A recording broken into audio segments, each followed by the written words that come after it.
It's Maggie from Knitting in the Park. I can't believe I'm making this video, but here we are. So, pardon the little one here. Hopefully there's not too many outbursts from her.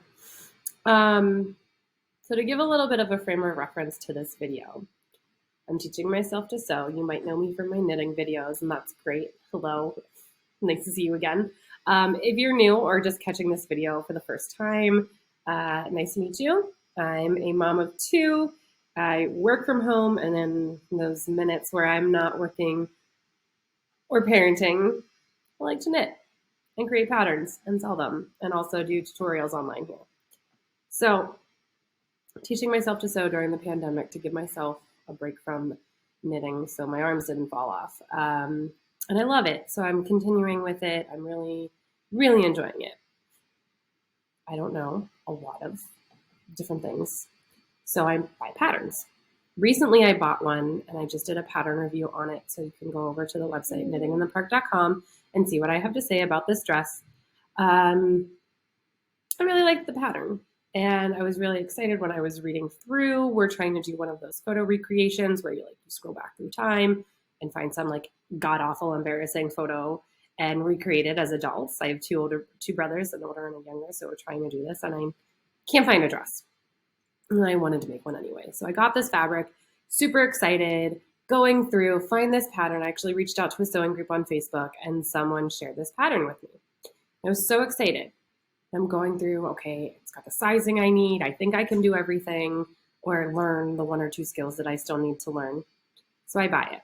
And as I go to download this pattern, my heart drops, totally falls through the floor for this designer, because I noticed that one of the comments on her pattern, it's just mean. It's just bitter and mean. And it's really a lazy person that just took a shot at this person for really no reason. So let's unpack this. The comment was this is one of the worst patterns I've ever worked with. There were no tutorials. I had to cut things out that I didn't know about halfway through, all this stuff, just really bitching. And it's wow, this is really negative. So it sat with me for a minute. I thought, all right, I'm not going to reach this one person, but let's talk about this for a second. As a knitwear designer, I understand where this sewing designer has come from. There are certain things that we owe you in a pattern, and there are certain things that we do not owe you. We owe you the pattern pieces and the instructions, step by step, on how to create something. This is true for knitting, crochet, sewing, woodworking, anything, right? When you buy a pattern, you are getting the instructions on how to create this object and any kind of sizing information that you might need as well. What we do not owe you, some of us choose to provide it anyway, are tutorials. So you're not getting everything under the sun that you might possibly need, because we can't possibly know where everyone is coming from skill level wise that might purchase or interact with our patterns. I personally choose to provide written instruction, tutorial-based instruction for certain skills in my patterns, because I decided to explicitly design for a lower level or more beginner knitter. And I want to help them further their skills, to walk with them in their knitting journey. So I will explicitly write out instructions for things. There are also different ways to write things, cables can be written abbreviated in different ways. So I choose to try to make my patterns as clear as possible. But they're generally shorter. They don't require page by page, printed out instructions on how to do things. So I get it. Not everybody can choose to do that. So let's just clear the air here. When you purchase a pattern, you are not owed every tutorial that you will need to make that piece. Now, that being said, many of us provide the tutorials that you'll need to complete our projects, complete our patterns. It might not be in the pattern piece itself. Like you might not get it with that initial pattern download. But a quick search of our site, our YouTube channel, or any other owned media that we have might bring the pattern up. So, for example, I'm working on 2 projects that use baubles. I'm redoing the Brambleberry baby blanket pattern and then also the Cadence hat that was initially only offered in kid sizing. I'm going to include baby and adult with that as well. I will write out in the pattern instructions page probably 1 to 2 ways to knit a bauble, but I don't have to.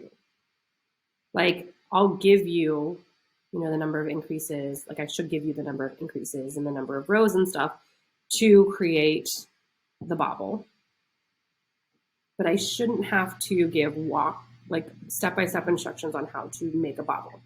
Now, again, I will, because I want beginners and advanced knitters to be able to knit my patterns. I shouldn't say that I feel guilty because there is value in my patterns. So it's been a big step for me to ask for money in exchange for my patterns. Let's just put it out there. Like to have the confidence and say that this is something that is of a polished enough level that I can ask for money and sell it, that takes a big step. So I think sometimes people forget that there's a person behind the pattern and that there's been an emotional journey of love to get to where we are. And for you to just take fire shot across the bow like that, it's hurtful and it's mean and there's no real reason for it. So again, in this instance, if this commenter had just done a quick Google search of the designer's name and the pattern, not only would they have found potentially on the Etsy shop itself, where in the Etsy listing, where it says you can go for more instructions and information on the pattern, but it would have brought up the YouTube video that this designer did as a walkthrough for the dress so that you could see how she completed each step. So if the paper pattern instructions weren't enough for you, she has what you need to be able to complete it in a video that is supplemental, additional, not needed, but it's there. So I guess I'd also like to just talk about when you are reviewing a pattern. And I'm not saying this I only want positive reviews on my patterns. All reviews should be constructive in that it helps someone. You have the positive review, which helps the designer sell their patterns. It helps people who want to make the patterns know that this is worth their money, that this is worth their time, and that they will be able or should be able to complete the pattern. Or it should provide some constructive information as to why someone should or should not invest in that pattern. For example, let's just use one of my knitting patterns. If somebody loves to knit by charts, I break everything down either by abbreviations or written instructions. I don't do charts. I'm dyslexic. It's hard as hell for me to read charts. And I know that there are other people out there that don't like to use charts when they knit. So somebody might be leaving a potentially negative review on one of my patterns that says, this didn't have charts, blah, blah, blah, blah, blah. How do I say it? It's not really a good example, but you could leave a negative review and say look, if you like to knit by charts or whatever, this isn't the pattern for you. It's fine.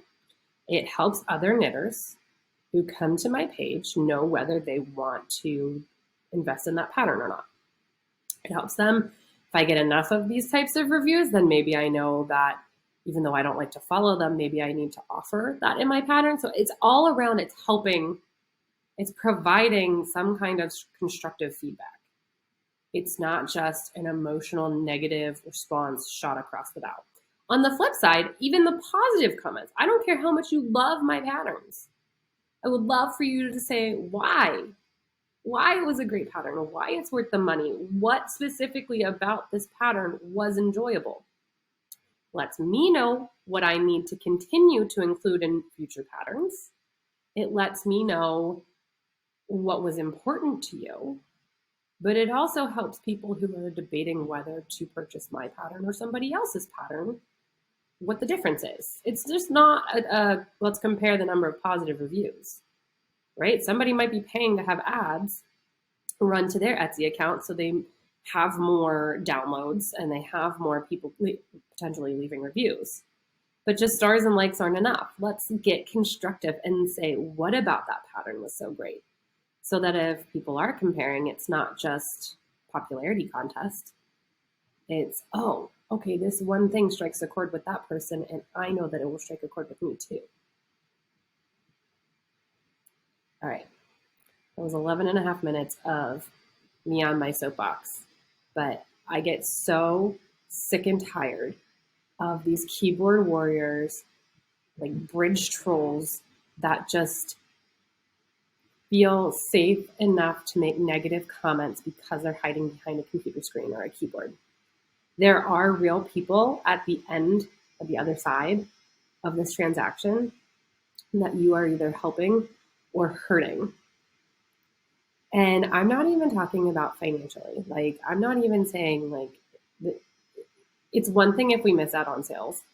It's another thing because we've put ourselves out there, our creativity out there, we've exposed ourselves, and it's a very raw process. And you're taking a pot shot at them. It's just not worth it. We don't need people like you. We don't need comments like yours. We don't need reviews like that. This world is negative enough. There's enough crap going on that, you know, call me postpartum if you will, say I'm overly sensitive, whatever you want to diminish, demean, or lessen what I have to say right now. But I think I can safely speak for the collective audience that we're done. Enough is enough. Let's rise above. And we can all move forward together. Let me know if you agree in the comments. If you're a designer and you've gotten comments like this, tell me about it. I want to hear about it.